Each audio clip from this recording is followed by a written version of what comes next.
Okay, in the interest of time, we're going to go ahead and get started. Good morning, everybody, and thanks for joining us today.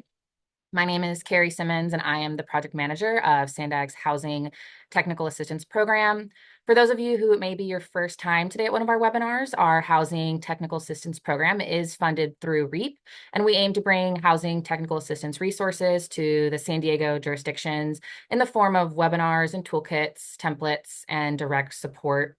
Today's webinar is going to be on the 2025 housing laws, and it will be led by our team of consultants here today. A few housekeeping items. Today's webinar is going to be recorded, and I will be sharing a follow-up email that includes a link to the recording as well as webinar materials. If you have questions during the webinar, we will be taking some breaks throughout the presentation for you to ask live questions, or you can use the Q&A feature that's in Zoom. Without further ado, I'll be passing over Matt, who will be leading the rest of the presentation. Welcome, everyone, and thank you for joining us on the webinar today. Let's go ahead to the next slide. We are going to be sharing updates from what turned out to be, I think, a pretty active, dynamic, and impactful 2025 legislative session as it relates to housing bills. We're going to start with a presentation on SB 79, one of the headline housing bills that passed this year, which allows housing development in TOD areas. That will be followed by an overview of AB 130 and SB 131, the budget trailer bills that passed this year. These bills generated a lot of interest because of their expanded CEQA exemptions for eligible housing projects, but they also grabbed a lot of attention for the manner in which they passed and the process by which they passed, since they were outside of the typical legislative cycle. After we get through those major pieces of legislation, we are going to touch on quite a few other bills that passed this year to report out on some of the bills we were tracking. And we'll conclude with a quick touch point on some of the dead and veto bills that did not make it through the process this year, just to kind of report out on their outcome and tracking of those bills.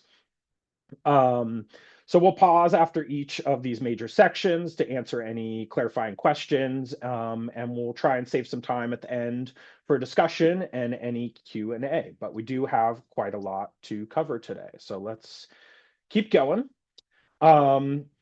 Our team has been closely monitoring housing legislation throughout the 2025 legislative cycle. We published trackers of legislation we were monitoring throughout the legislative process, including updates in February and again in June. We published the legislative tracker on June 25th and had a webinar that same day. That was the day after the budget trailer bills passed and sucked a lot of the bills we were tracking into that package of legislation. So we came back and did another webinar in August on AB 130 and SB 131. So as we get to that content, it will be a review for those of you that attended that webinar, but note that there are also some updates to be aware of there as well. So here we are now at the end of the year. We waited for the bills to pass the final milestone in the legislative process and to be signed by the governor, and particularly keeping an eye on what would happen to SB 79 before finalizing a legislative summary that will be published shortly on SANDAG's website, and we'll share out a link to everyone who's registered for the webinar today. So all of this activity in the legislative cycle has really shaped our agenda today for the webinar, and wanting to provide you all with a comprehensive overview of the major bills as well as some of the other bills that passed. So let's get into the next portion of our presentation and start talking about SB 79 and transit-oriented housing development projects. So the information we're sharing today is intended to provide an overview of the different requirements of SB 79 and really intended to increase your awareness and understanding of the different components in the bill. I know a lot of you were probably attending the webinar today in hopes of hearing an answer to the very important question, where does SB 79 apply in San Diego? I want to be clear and upfront that I wish I was able to share an answer with you on that today, but it is very complicated and it's something SANDAG is still working very hard on. So stay tuned for more details on that. We will kind of cover all of the components of the bill, but we're not in a position today to be doing any interpreting or determinations on where the bill applies. So that said, the too long didn't read version of SB 79 is that it allows housing development within 1/4 mile of a TOD stop and up to 1/2 mile of a TOD stop. And that is, sites need to be eligible if they're zoned for residential, commercial, or mixed use zoning. SB 79 defines 2 tiers of TOD stop based on the type and frequency of transit service. We'll talk a little bit more about what the allowable development is within each of the 2 tiers as we get further into the presentation. To be eligible, projects must include 5 or more units and meet certain height, density, and FAR standards specified in the bill. Unlike other recent bills like AB 2011 and SB 6, there are no specific labor requirements for SB 79 projects unless a project's height exceeds 85 feet. SB 79 only applies to urban transit counties with 15 or more passenger rail stations. This does include San Diego County. And to be eligible, projects must meet specific qualifying criteria and eligibility requirements. We'll cover those as well. It's important to note that SB 79 becomes effective starting July 1st of next year, 2026, for cities, but for the county, it would start concurrent with the 7th RENA cycle. So a little bit different. And then HCD enforcement will begin January 1st, 2027, as specified in the bill. So one thing that's, I think, unique and important about SB 79 is that projects can still be approved according to a local jurisdiction's development review process. This is a little different than many other recent bills that specify the approval process and timelines for projects that are eligible. And SB 79 does not automatically exempt projects from CEQA. SB 79 projects can be eligible for other CEQA exemptions, like an AB 130 exemption, the urban infill exemption. And SB 79 also explicitly authorizes projects to invoke CEQA exempt streamlined approval processes in Government Code 65913.4, also known as SB 35 or SB 423. So you can combine SB 79 with that streamlined and CEQA exempt process. SB 79 projects are also eligible for density bonus, though there are some clarifications about the application of density bonus law to SB 79 projects. We will touch on this as we continue as well. And another complicated but important thing to know about SB 79 is it does allow local jurisdictions to exempt certain sites and or to adopt a TOD alternative plan as defined in the bill that would achieve the same development capacity as allowed under SB 79. So again, just giving you all an overview of the different components and the high-level summary of SB 79 before we start to get further into the details here, which will start with eligibility criteria and some of the details to be eligible for SB 79. So you need to have at least 5 units and be zoned for residential, mixed use, or commercial uses, as I mentioned on some of the previous slides. There are other criteria as well, including that projects need to be considered a housing development project as defined in the Housing Accountability Act. For SB 79, this likely means that projects are either 100% residential or mixed use with a minimum of 2/3 residential uses. There are other qualifying criteria under this definition, like transitional and supportive housing, but you'd still need to meet all of the other criteria for SB 79. SB 79 also amends this definition slightly by excluding things like hotels, transient lodging, and residential hotels and other similar uses. So a clarification to the HAA definition is provided. SB 79 projects must have a minimum density of 30 dwelling units per acre. And the units in a project must have an average of 1,750 net habitable square footage. That is a defined term within the bill on how to measure the square footage there. So that's the overview of the eligibility criteria. Next, we're going to be talking about transit tiers, which are the organizing framework for SB 79 that really define where it applies. SB 79 defines two tiers of transit-oriented development stops, Tier 1 and Tier 2 transit-oriented development stops. Again, these tiers are defined by the type and frequency of transit service, and each transit tier allows different heights, density, and FAR that we're going to discuss on the next slide. So Tier 1 TOD stops include heavy rail or very high frequency commuter rail, and Tier 2 includes light rail transit, high frequency commuter rail, or bus service as defined in Public Resources Code. Each type of transit service is very carefully and technically defined in SB 79, and these definitions are really critical to understanding where SB 79 does and does not apply. Again, I wish I was able to share an answer to that question of where the tiers apply today.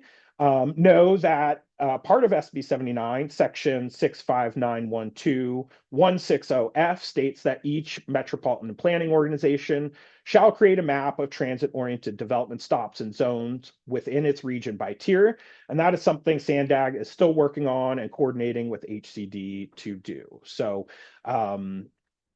let's go on to the development standards. So each transit tier requires a minimum height limit between 55 and 75 feet, minimum density limits between 80 and 120 dwelling units per acre, and minimum FAR limits between 2.5 and 3.5 for residential floor area ratio. Note that SB 79 establishes minimum limits. So your maximum height, your maximum density, your maximum residential FAR cannot be below these numbers. You can't exceed these numbers. So they're minimum limits. It's a little bit confusing as we try and summarize it here. So just wanted to clarify that a bit. What is allowed under SB 79 also varies by the distance from a TOD stop. This is true for both tiers, which allow more development in areas that are within a quarter mile of a TOD stop, kind of the inner ring area, than in areas that are between a quarter mile and a half mile of a TOD stop, the outer ring area. SB 79 is applicable to all cities within a quarter mile of a TOD stop. Again, this inner ring area. And within the outer ring, the quarter mile to a half mile of a TOD stop, SB 79 only applies to cities with a population greater than 35,000. As a reminder, SB 79, to the extent that it will apply to the county, would not apply till the start of the 7th RENA cycle. And as the definitions of the tiers are written, would only apply within a quarter mile of a TOD stop in the inner ring. SB 79 also has a concept called adjacency intensifier, which allows additional development for projects that are immediately adjacent to a TOD stop. This is defined in SB 79. Adjacent means within 200 feet of any pedestrian access point to a TOD stop. But note that pedestrian access point is not defined in the law and is subject to some interpretation. The adjacency intensifier allows an additional 20 feet in height, an additional 40 dwelling units per acre of density, and an additional 1.0 FAR for residential floor area ratio. So automatic increase the closer you are if you're within 200 feet of a pedestrian access point. SB 79 does specify affordability requirements for projects with 10 units or more. And if you have an inclusionary requirement that's stricter than these requirements, that would supersede the requirements of SB 79. So you must provide at least 7% of the total units dedicated to extremely low income, or 10% to very low income, or 13% to low income households. And this is to be eligible for SB 79. You must meet those requirements. SB 79 projects, as I mentioned, are eligible for density bonus law incentives, concessions, and waivers. And the SB 79 does state that the base density for the purposes of density bonus law includes any development allowances allowed under SB 79, including the adjacency intensifier. So you would use anything allowed by SB 79 as your base density for the purposes of density bonus law. SB 79 projects may also be eligible for additional density bonus law concessions, depending on the level of affordability provided. You can get up to 3 additional concessions. And note that SB 79 does limit concessions or waivers related to height, and you're not required to grant any concessions or waivers that would exceed the height limit specified in SB 79. So some unique language in this bill as it relates to the application of density bonus law for SB 79 projects. Transit agency lands are regulated under a specific and separate section of SB 79, its own subchapter. And transit agency owned lands do have separate requirements.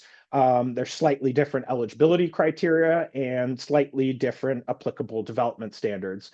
We're not going to get into transit agency lands too much today, but do know that transit agencies can adopt their own objective standards that apply to agency-owned lands.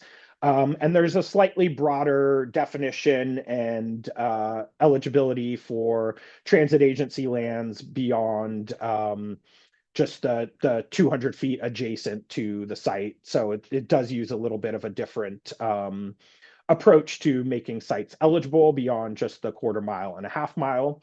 There's also quite a lot of language discussing the interplay and relationship of agency adopted standards and local standards as they relate to what SB 79 requires. So this could probably be its own webinar on itself, but we are going to keep going through the other requirements.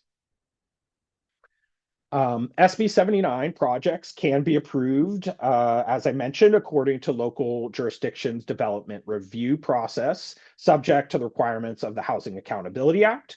However, SB 79 projects can also use streamlining and CEQA exemptions of 65913.4, also known as SB 35 and SB 423. This is an optional process. You must also qualify for SB 35 in addition to qualifying and meeting the requirements of SB 79. So you've got to meet both of the different bills or different government code requirements to be able to use the ministerial and CEQA exempt pathway of SB 35. SB 79 projects can qualify for streamlining regardless of your local RENA progress or your housing element status. That would determine your eligibility under the streamlined ministerial determination process that HCD undertakes.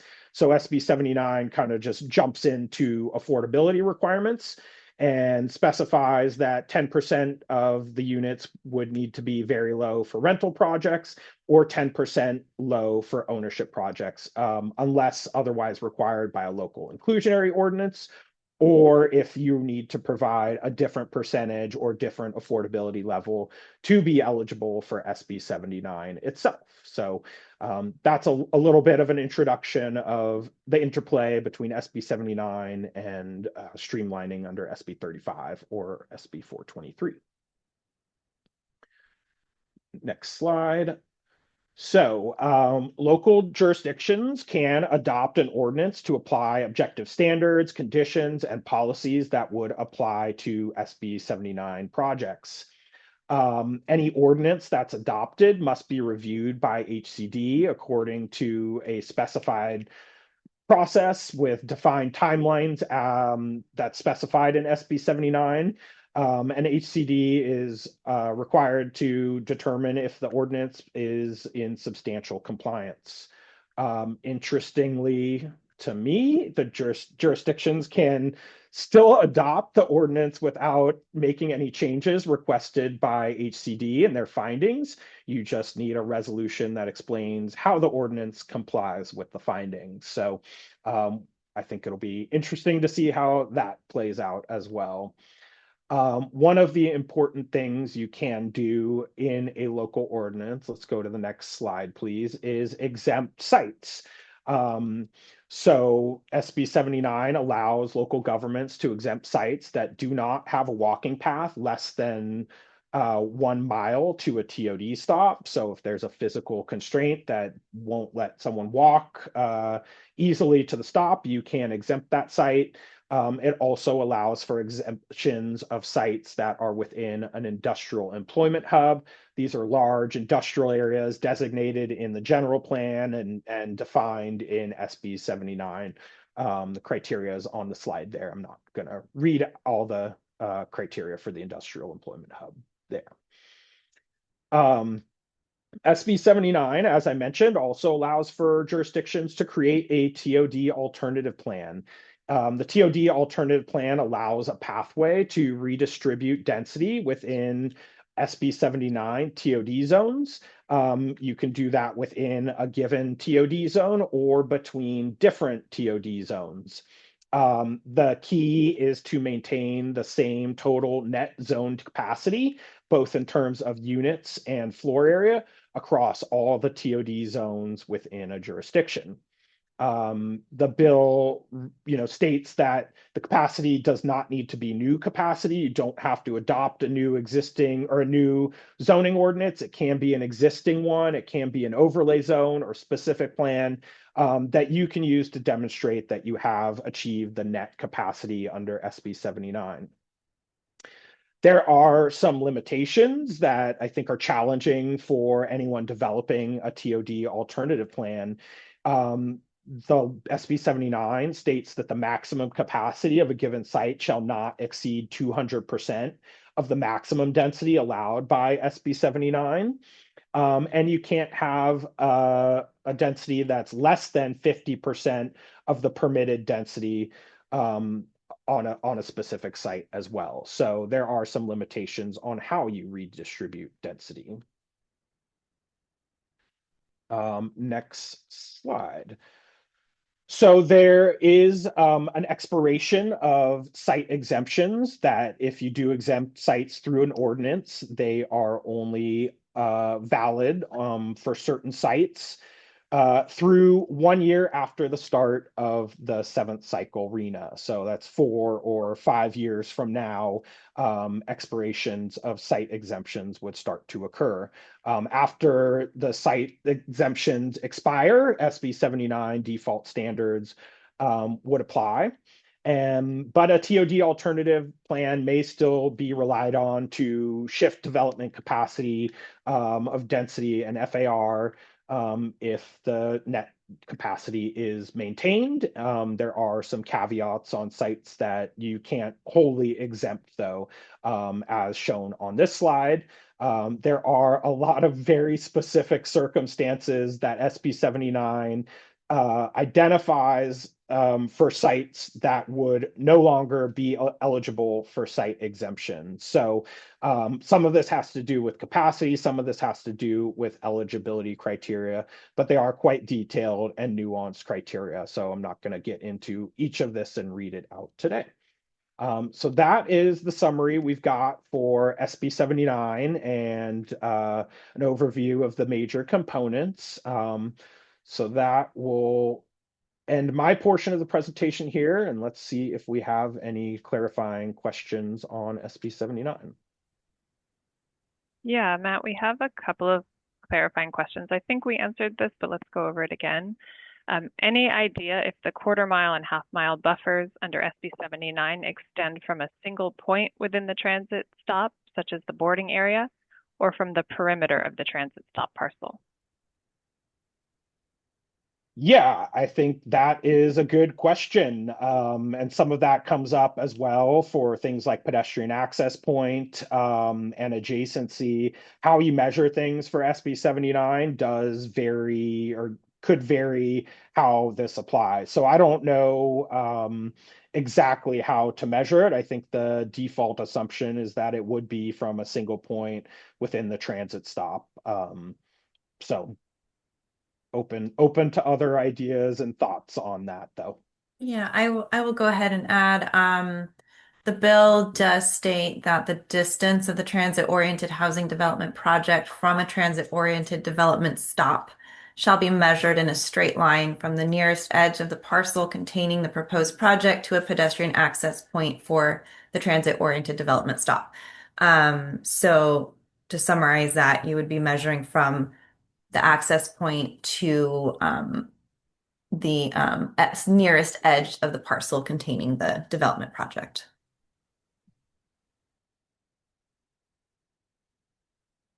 Thank you, Gabrielle. Right. Thank you. This is more a point of clarification, but real quick to chime in. Sure. The bill doesn't define pedestrian access point, so we are actually coordinating with HCD on finding out what that definition is. So just wanted to throw that out there that we are still unsure of what pedestrian access point means in the legislation.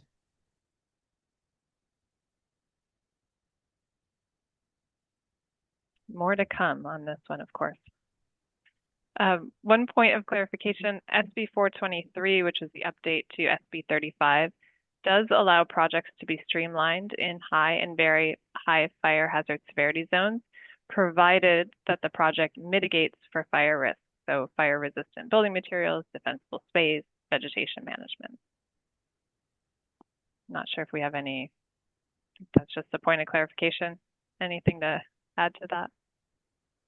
Not for me. I think part of the point I'll make here is that whatever the requirements of SB 79 are, you need to meet that. And whatever the requirements of SB 423 are, you'll also need to meet that. So to the extent that there's inconsistencies, that may prevent a project from being eligible for one or the other.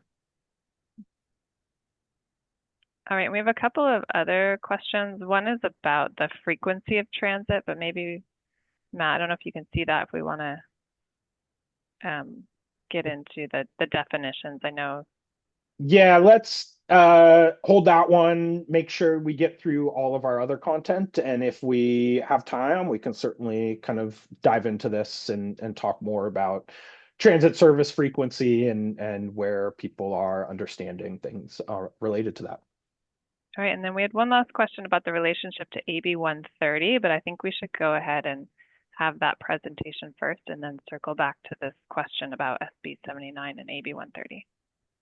That sounds good. Let's keep going into the next portion. I'll turn it over to Gabrielle, who will lead us through the section on AB 130 and SB 131. Okay, great. Thank you. So I will preface this by saying we're going to be staying at a pretty high level on these two bills. For the interest of time, we do have a lot to cover today. We also did a presentation a few months ago on these two bills where we went into some level of details. So I don't know if those materials are available, but hopefully most, if not all of you attended that webinar as well. So this will just be a refresher. AB 130 and SB 131 were part of the 2025-26 budget trailer bills. Typically, those bills are related to budget, but as you know, this included a lot of housing-related legislation. Those bills went into effect immediately. So what we're covering right now is currently in effect and it's currently law. The CEQA reforms that we'll cover are the urban infill exemption. I think this is the big one that everyone has been talking about lately and figuring out how to implement it in your jurisdictions. We also have the near miss CEQA EIR process the housing element rezone exemption, and then a handful of other exemptions that we'll identify but not go into. There was also a handful of changes to other housing-related laws that occurred over the summer. Lastly, the governor signed on October 11th SB 158, which made some revisions to the AB 130 and SB 131 bills. They fine-tuned some procedures and definitions that were a little bit unclear previously. So if we could go to the next slide, thank you. So the urban infill exemption is a new statutory CEQA exemptions for certain qualifying projects. What's I think important to note is it is statutory, not categorical. So that means that the unusual circumstances exception that would take a project outside or that would make a project ineligible for a categorical exemption is not available here. So if you meet the criteria for this exemption, the exemption can apply. If we could, I'm not sure I was quite ready. So it applies to housing development projects, which are either 100% affordable or mixed use, with the majority being residential, 2/3. Also applies to transitional and supportive housing and farm worker housing projects. Okay, we can go to the next slide now. The qualifying criteria are that the housing can be on a parcel size up to 20 acres. This is particularly helpful because the categorical infill exemption limitation is 5 acres. So projects that may otherwise be an infill project but has a slightly larger project site can qualify for AB 130. Builder's remedy projects are limited to 4 acres. And I want to note that the AB 130 that was published and adopted this summer had this at 5 acres. So that is a change that was made in the recent legislation that is already in effect. So the acreage for builder's remedy projects to qualify for AB 130 is 4 acres.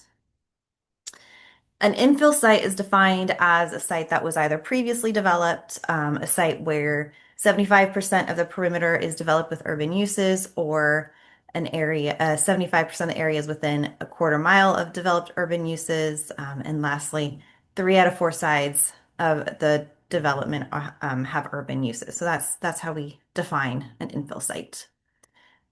And then additionally, the site needs to be within an incorporated municipality or a U.S. Census urban area.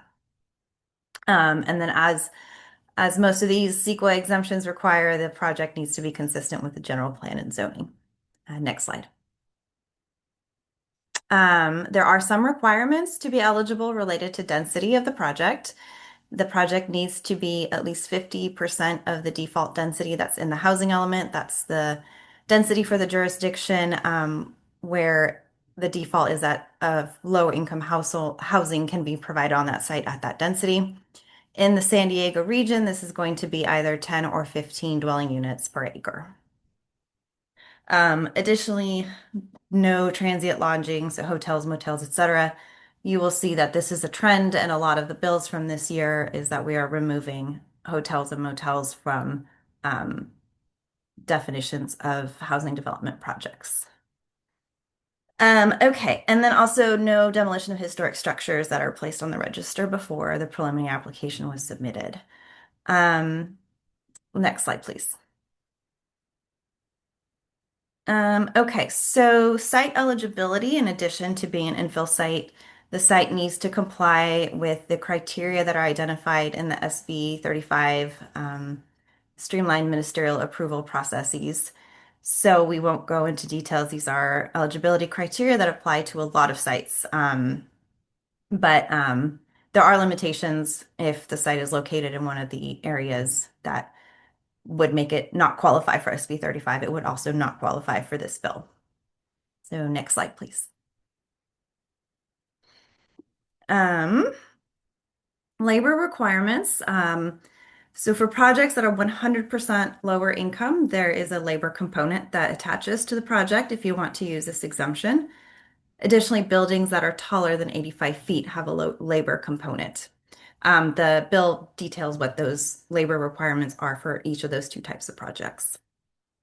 Additionally, projects that are within 500 feet of a freeway, excuse me, have certain HVAC requirements and also requirements on placement of balconies, and that the balconies cannot face the freeway.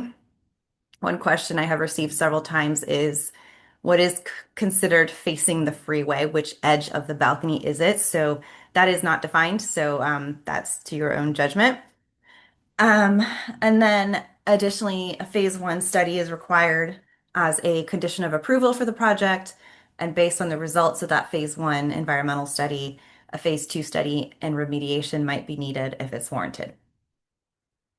We will go into some detail on the tribal consultation process.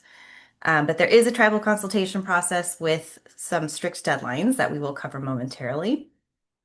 And then a new requirement that just went into effect in October is that the jurisdiction must file a notice of exemption with the Governor's Office of Land Use and Climate Innovation, as well as the county that the project is located in. The LCI is what it was formerly known as OPR. So I always forget that terminology. It's new to me. I'm sure it's new to you too. So that's what that stands for. Next slide. Okay, so timelines related to tribal notification and consultation. For projects that are prior to July 1, 2026, projects that submitted their applications, if a notification is made to the jurisdiction that the project qualifies for this exemption, the jurisdiction has to notify the tribe within 14 days of receiving that notification.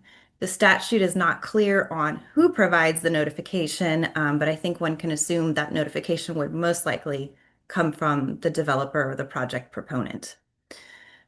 After July 1st of 2026, the tribal notification to the tribes must occur within 14 days of the application being deemed complete. So once that tribal notification has been made, tribes have 60 days to respond and tell the jurisdiction if they're interested in doing the tribal consultation process. Within 14 days of the tribe notifying the jurisdiction that they would like to do the tribal consultation process, the jurisdiction needs to initiate that process. And there are questions as to what does it mean to initiate. And I think reaching out to say that you're starting the process, schedule the first call, that should qualify as initiating the consultation. So once the consultation is initiated, there is 45 days to conduct the consultation. The tribe may request one additional 15-day extension if it is needed. And then within 30 days, and this is where the law has changed from what was adopted this summer, within 30 days from the later of conclusion of the tribal consultation or the deadline for sending a consistency letter, a decision needs to be made on the project. So there is, depending on the project, there is potentially a little bit more time to make the decision with this new change. Next slide, please. Okay, so Ascent has prepared this great checklist that's available online that can help you go through this AB 130 exemption to figure out if a project applies. Matt or Chelsea, I don't know if you have anything you want to add related to this. If not, we can go to the next slide. Okay, it's available to help you out. Okay, so that's it for 130 that we're going to cover. Like I said, very high level. We're going through it very fast. Information is available, and we did do a more in-depth presentation. And the same caveat goes to the rest of the slides in this section. So SB 131 is the other bill that was adopted in July. And this has several different CEQA components. So the first one we'll cover is what we're calling the near miss analysis. So this applies to housing development projects that would have qualified for an exemption, but for one single thing that took them out of the exemption. It specifically applies to statutory exemptions and also categorical exemptions that are in classes 1 through 5, 12, 15, 20, 27, 30, and 32. It's important to note that it is only one condition that you're missing. So if your project doesn't qualify for more than one reason, the near miss analysis would not be, the project would not be eligible for the near miss analysis. And that near miss analysis starts with the initial study and then results in either an EIR, which we'll talk about a little bit more, or the negative declaration. The near miss consultation looks at, because you've missed the exemption based on physical or regulatory features of the project, the setting, or an effect on the environment. So some examples are the size and scale of, I mean, these are still open questions, I will say, the size and scale of the reason you missed the exemption, some environmental threshold triggers, other potential eligibility requirements for the project. Next slide. Okay, that's all I had on that one, I guess. Let me look at my notes quickly. There are a few more things that a near miss analysis does not apply to. So as I mentioned, if the project is ineligible for an exemption due to 2 or more conditions, they would not be eligible for this analysis. If a project is not similar to those that the exemption is intended to cover, it would also not qualify. If the proposed housing development projects includes a distribution center or oil and gas infrastructure, it would not qualify. And then also if the project is located on a natural or protected land. Let's see, I had one more note I think I wanted to say. In the EIR analysis, you would only examine the potential effect that is caused by that one single condition. So you're not doing a full-blown analysis. And the analysis is not required to address project alternatives or growth-inducing impacts. That reduces what we're looking at. Okay, next slide. So housing element rezoning exemptions. There are several other exemptions that were added in AB or SB 131. So here we have large-scale infrastructure and manufacturing exemptions. This includes advanced manufacturing facilities on sites that are zoned for industrial use, certain projects that are related to the high-speed rail, and broadband in the right-of-way, certain projects in that category.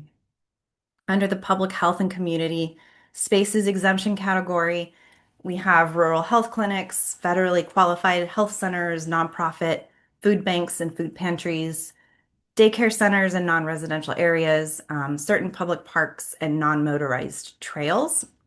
And then in the environmental and agricultural exemption category, we have community water and sewer service projects. These are pretty limited. Updates to state climate adaptation strategy, certain wildfire risk reduction projects that meet specified requirements, and certain agricultural employee housing. Okay. So some other changes that we'll note quickly, there have been some revisions to what is required to be in the administrative record for when there is CEQA litigation. All of those emails that go back and forth to everyone now can be taken out of that as long as it was not something relied on by the decision makers. And then in the infill guidance, HCD, I believe it's HCD, or one of the state agencies is going to be updating it every 2 years starting in January 2027. Okay, next slide.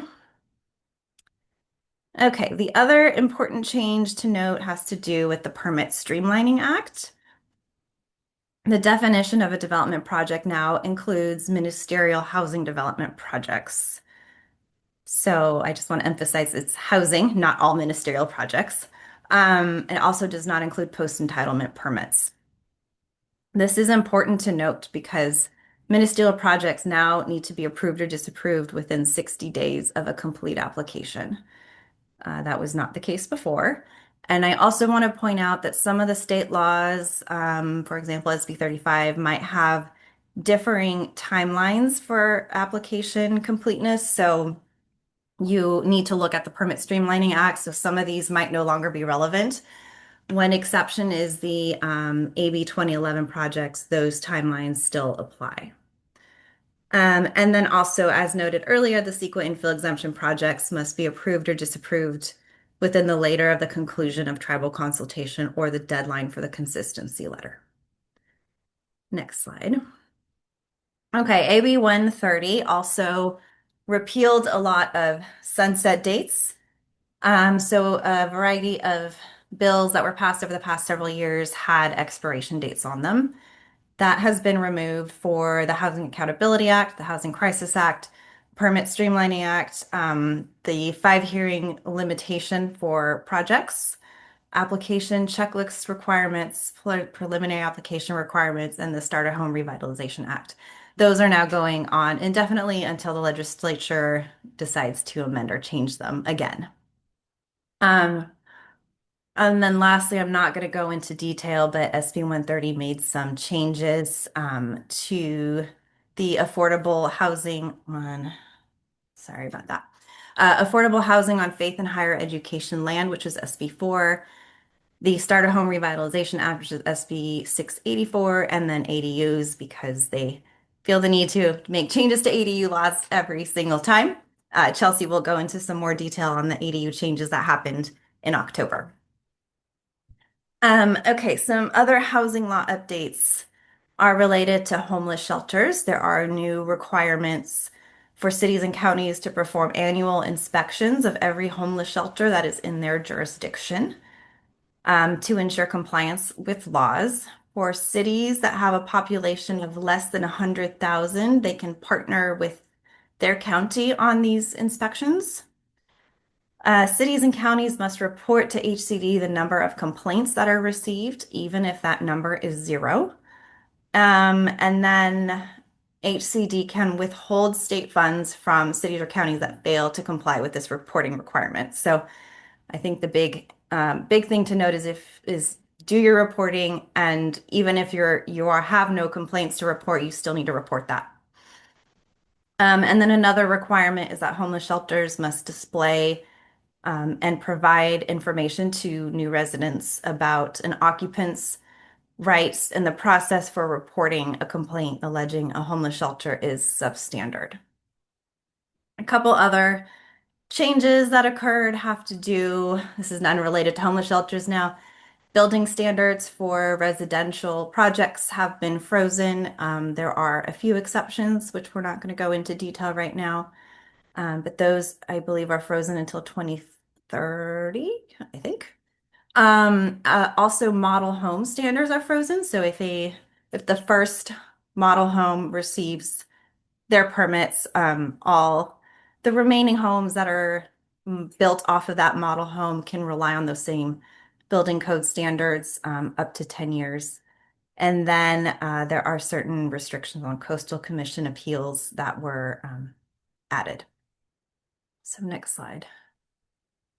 Okay, and then there were a few bills that were making their way through the legislature that were incorporated in some form, not verbatim, but in some form into AB 130 and SB 131. And those are SB 607 that would have exempted local rezoning actions, AB 609 that would have exempted certain housing development from CEQA review, and SB 681 that has some RENA components and ministerial permits, adoption timelines. I think that's it for now. And if there are any questions, I'd be happy to answer them. All right, we do have a few questions about AB 130. The first question is about AB 130 and SB 79 and the interrelationship there. The question is, one of the requirements for AB 130 is that a project is consistent with the general plan and zoning of a jurisdiction. Is it SANDAG's interpretation that SB 79 projects are de facto consistent with general plan and zoning and qualify for AB 130? So I think at this time, SANDAG is not initiating or giving any interpretations on, especially SB 79. This is, as you all know, brand new. It goes into effect in the middle of next year. HCD is supposed to provide guidance related to SB 79. Their deadline is July 1st, so more to come related to SB 79. All right, we have Some other clarifying questions for AB 130. The definition of urban uses is really broad. It includes residential, commercial, and public facilities. Can you help us define something that is not an urban use? Is it only open space and agricultural land? That's a great question. I don't think I have more of an answer than what the question asked. Matt, I don't know if you have spent time thinking about this particular question. Yeah, I looked up the definition of urban uses to check on that while you were speaking. The only thing that I thought of that might count or that I think of as an urban use that would not qualify as an urban use is industrial uses. Those are like the picture of urban cities, but do not qualify as urban uses as defined. So I think it's really about has the site been disturbed? Is there development there? I think that's kind of the idea reflected in the definition. All right, we have a couple more. Point of clarification for AB 130. If there is discrepancy between the general plan, land use, and zoning, the project needs only to be consistent with either the land use or zoning regulations. Is that correct? Okay, this is one of those where I'm going to have to look up because yes, there is something about that in the bill. I don't have that portion on the top of my head at the moment. But yes, it does address when there is an inconsistency if you're complying with the zoning or the general plan. And let me see if I can pull that up really quickly. Gabrielle, may I suggest we go on to the next Yes. question? You Yes. can Yes. do some research while we go to the next portion and invite you to provide a response in writing to that question. All right, we're going to put you on the spot with one more on deadlines. AB 130 deadlines. Can you speak again to the deadline for consistency reviews changed by AB 158 and what additional time is granted? So this is related to AB 130 timelines, right? Okay. Correct. So what changed is that a project had to be approved or denied within 30 days of the conclusion of the consultation. What has changed is that now it is either 30 days of the conclusion of the consultation or 30 days from the deadline for sending a consistency letter, whichever is later. So depending on where your process in reviewing the project, you might have a little bit more than just 30 days from concluding the tribal consultation or not. I don't know if that answers the question that was posed or if there's a follow-up question.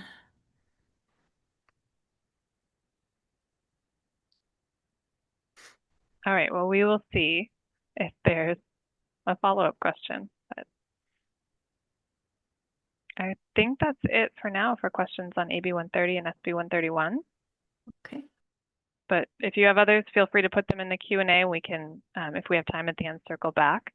But now I think it's my part of the presentation. So hi, everyone. I know I've been talking so far, but haven't introduced myself. My name is Chelsea Norton-Payne. I'm the Director of Urban Planning at Ascent.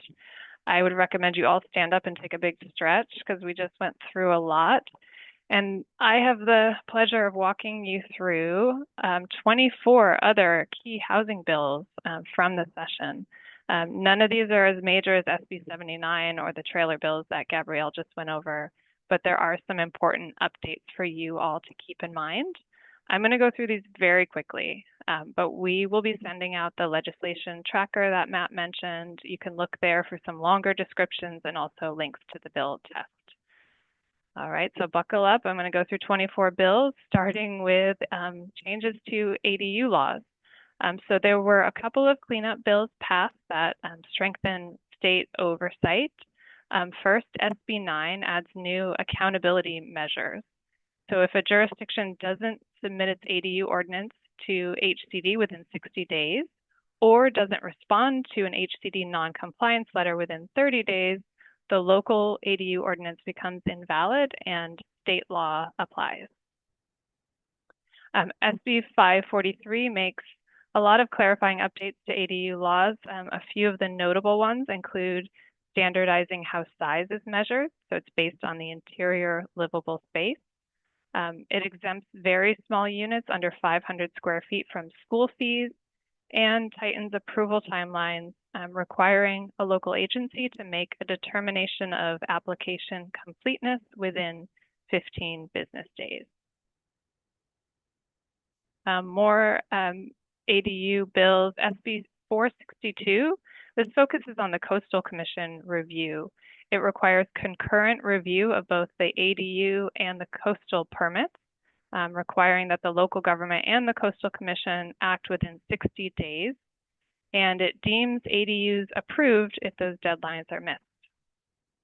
AB 1154, this removes the owner occupancy requirements for the primary home for JADUs if those JADUs have their own sanitation facilities, but it also clarifies that those can't be used as short-term rentals.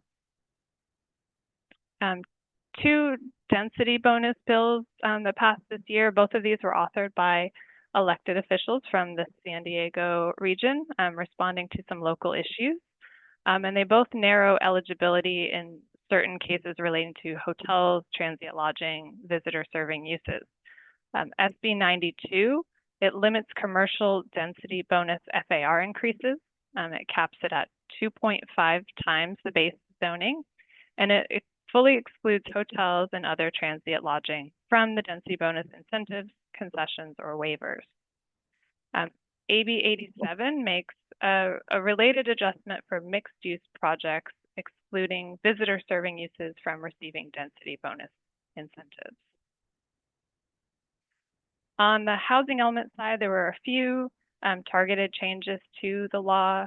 SB 507, this allows tribal housing to count towards a jurisdiction's RENA if there's a voluntary local tribal agreement in place.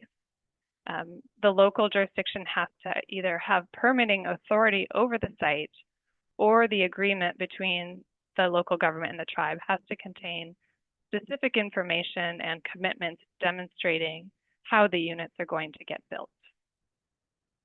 AB 36 expands the path for smaller cities and counties to request a pro-housing designation. For jurisdictions under 50,000 people or counties under 200,000, the pro-housing evaluation can be based on their housing element materials as evidence of pro-housing policies, and this minimizes the need for smaller jurisdictions to submit supplementary documentation. AB 610 adds a new disclosure requirement to housing elements. Jurisdictions now have to include a governmental constraints disclosure statement and identify any new or modified constraints that were put in place since the last housing element. AB 670 adjusts APR reporting requirements for demolished and replacement units, and it also allows certain conversions of multifamily housing to affordable units to count towards up to 25% of a local jurisdiction's lower income RENA. There are two RENA bills here. There's SB 233 and AB 1275, and these two bills really work together. They're mostly timeline related. SB 233 requires HCD to meet with COGS earlier, so at least 38 months before the housing element is due. And so this is meant to speed up the consultation phase, beginning with the 7th cycle RENA. And then AB 1275 aligns with that by extending the RENA consultation timeline between HCD and the COG to 3 years instead of 2 years. And it requires HCD to issue the RENA determination 2 years prior to the housing element deadline. It also changes the RENA methodology criteria slightly to require that it be informed by the transportation and job projections of the sustainable community strategy, rather than requiring consistency with the SES. There were also several bills targeting infill housing and post-entitlement review. First, SB 484 creates a 10-year pilot program in designated coastal infill areas. And in these areas, certain deed-restricted affordable housing projects would be exempt from coastal development permits. So HCD and the Coastal Commission have until July 1st, 2027 to identify the coastal infill areas that would be applicable to this pilot program. They have to be within at least 3 jurisdictions that do not have a certified local coastal program. The areas have to be in different coastal regions, vary in population size, avoid sea level rise hazards, and support fair housing goals. So once these coastal infill areas are designated, affordable housing would be categorically excluded from needing a coastal development permit, but it would still need to go through all local land use approval processes. AB 253 allows applicants to hire their own licensed private professionals for plan checks when local governments can't complete those reviews within 30 days. And so when that happens, the jurisdiction then has 10 business days to review and either issue the permit or identify areas that don't comply. And beginning in 2027, jurisdictions need to report the number of private plan checks in their APR. This is a pilot program. It's set to sunset in 2036. AB 301 and AB 357, these are fairly minor. 301 requires state agencies to list all information needed to approve or deny a post-entitlement permit. And AB 357 is a pretty targeted bill for campus housing projects. It requires the Coastal Commission to defer to colleges and universities when determining how much parking those projects need. And it also lets minor amendments to existing campus development plans be approved administratively rather than going through a full hearing. The more noteworthy bill on this slide is AB 507. It allows adaptive reuse housing projects by right with streamlined ministerial review and exempts them from CEQA.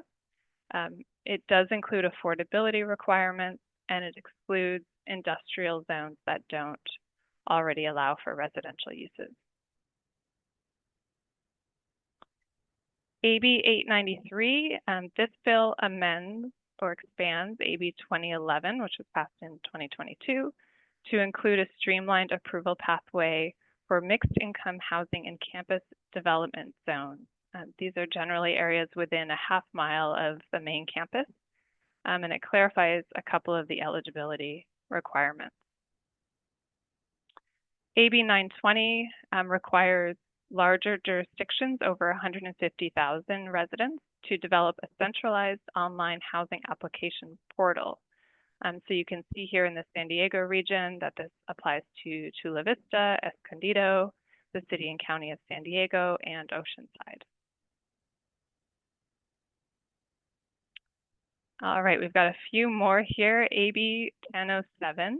This shortens the review timelines under the Permit Streamlining Act from 90 days down to 45 days. So it essentially cuts the clock in half for agencies that play a role in reviewing entitlements. AB 1061 makes a targeted change to SB 9 implementation. It narrows the historic site exclusion, so it only applies to individually listed historic properties or contributing structures within a historic district. So a parcel can't be excluded from SB 9 eligibility just because it's located within a historic district. The structure itself has to be either listed or contributing. The bill also clarifies that jurisdictions can adopt objective standards for historic districts. And then finally, a few miscellaneous housing bills to wrap us up. SB 262 expands the types of programs that count toward pro-housing policy. It specifically adds safe parking programs and safe camping programs to the list of activities that jurisdictions can use to earn pro-housing points. SB 838, this mirrors some of the earlier bills we talked about by excluding hotels and other transient lodging from the Housing Accountability Act. And then finally, AB 1050 invalidates any private covenants or restrictions that would prohibit residential development or adaptive reuse in commercial areas. So making AB 2011, strengthening it, clarifying, making it more applicable.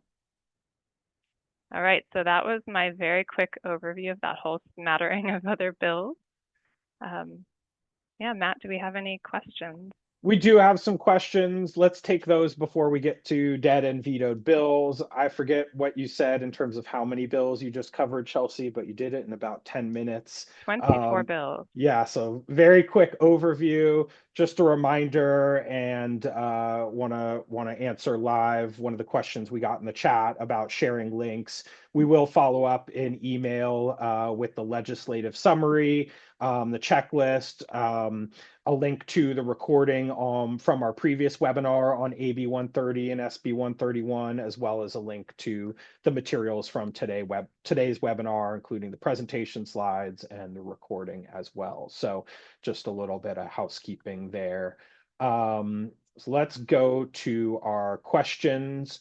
Going back to the question you were going to answer, Gabrielle, on AB 130, we do have one other follow-up on AB 130.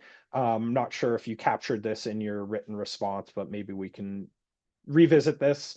The question is, following up from the changes on AB 158 makes AB 130 deadlines, makes to AB 130 deadlines. Does the 30 days from consistency review letter assume the project is complete to go before determining bodies, or just any subsequent consistency review before the city? Okay, so I mean, your consistency review is going to happen after the completeness review.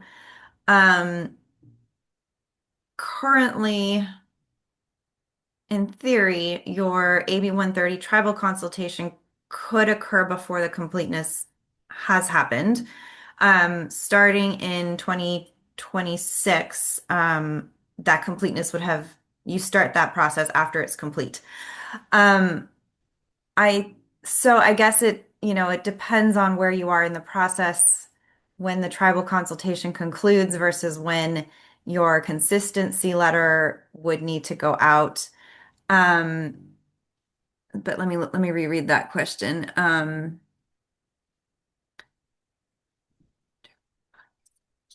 So it would just be the subsequent consistency letter. So that first letter you send out when you do that review, that's what we're talking about. Thank you, Gabrielle. And if additional questions or clarifications are needed, let us know in the chat. You can also follow up via email after the webinar too. Let's see. Let's go to a question on RENA. Do you anticipate working with jurisdictions on RENA sooner, given the accelerated timeline for working with HCD specified in SB 233? I am not able to answer that. Stacy, Carrie, anyone from SANDAG, would you like to provide a response to that? Are you able to? Sure, I can hop in on that one. Yeah, so based on new legislation, we anticipate our consultation with HCD to begin in early 2028. We will, yes, be working with the jurisdictions earlier than previous years, given that. That being said, it's the board who provides direction on whether we create a RENA subcommittee like we did last time, whether that'll go through RPC, the Sustainable Communities Working Group.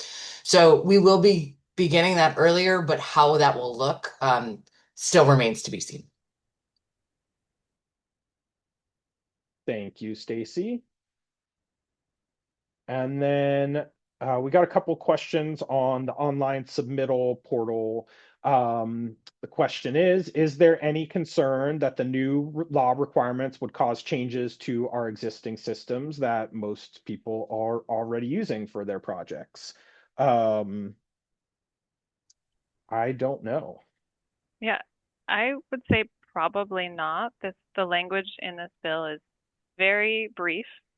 It just says that those jurisdictions shall make a centralized application portal available on its website to an applicant for a housing development project. The centralized application portal shall allow for tracking of the status of an application. That's really the extent of the language. So I think if you're already doing that, you probably already comply. Thank you, Chelsea. Stacy, we got a follow-up question on your RENA response. Did I hear early 2028? Don't you need to start 38 months before the RENA cycle starts in June 2026? Sorry, hopping back in. So when SANDAG delayed its regional plan in 2021, they also passed legislation that realigned our RENA cycle with our regional plan cycle. So the next RENA cycle will be aligned with the 2029 regional plan. Thank you, Stacy. I don't see any other questions on the range of housing bills you presented on, Chelsea. So let's keep going. I'm just going to touch on dead and vetoed bills real quick, and then we can touch back on to some of the SB 79 questions. So on dead and vetoed bills, there were some potentially significant bills that were considered this year. Just wanted again to report out on some of the things that were considered that did not advance. And to be further clear, you do not need to worry about any of the things I'm talking about now, just for information and awareness of some of the things that were being discussed up in the Capitol. One of the big bills that got a lot of attention early in the legislative cycle this year, but didn't make it super far, was SB 457, which would have changed the housing element review process and would have impacted how builders' remedy is triggered relative to housing element review cycles with HCD. It would have been a pretty significant change and departure from the current process, both for housing element review and for the application of builders' remedy. Again, not something that was approved and has to be worried about. The other couple that I will note here is there has been several attempts over the past couple years to create some sort of statewide social housing agency. That did not pass again this year with AB 11 that was considered. Let's go on to the next slide. I think the other one I wanted to just highlight out of these was AB 956, which would have allowed for 2 detached ADUs per lot, up from 1 as currently allowed in state law today. So that would have been a pretty big change. AB 1055 would have required proof of residential occupancy for ADUs or JADUs, another potentially big change that didn't go into effect. The other one that I'll highlight here is AB 1206, which would have created a pre-approval program for plans for really missing middle housing type, single family and multifamily developments, kind of in that target density range. So there were some big ideas that were considered, but didn't make it into law this year. So who knows what will happen to these bills next year, if some of them will continue to have a life and be considered again or amended. But again, just sharing for awareness of some of the ideas that have been considered for state policies. So yes, let's go back to some of the big questions we got on SB 79. I don't know that attendees can see all of the questions. I'm gonna make them answered live and click done so that they are in the answered part of the Q&A. Because I think we got a couple of comments here about the sprinter, the frequency of service, how you count the frequency of service, what type of transit is the sprinter. So in and of itself, these two questions, I think, highlight the challenge that SANDAG faces in making a determination about how all of the different transit within the San Diego region applies within the SB 79 framework. So one of the questions is about the sprinter and how you count frequency of transit service. That would assume that the sprinter qualifies as commuter rail, whether, and I think the question gets into whether it would qualify as very high or high, and whether you count trains going in one direction to meet the frequency service or both directions. None of this is very clear in the law, so it is quite complicated to sort through. So that's not an answer to the question, but just kind of a discussion on some of the challenges and complexities of the law. The other comment or a question we got was, where did that one go? Also about the sprinter, is about a different frequency point reference instead of 72. The other comment references 68 transit per day, but notes that the sprinter adds more trains on Fridays. Does that elevate those stops to tier 1? One thing I can say in response to that question is that the definition for commuter rail does reference that the frequency is at any point in the past 3 years. It should not include temporary service changes of less than 1 month or unplanned disruptions. So, maybe that means it includes Fridays, maybe it doesn't. Just kind of referencing the specific language in the bill.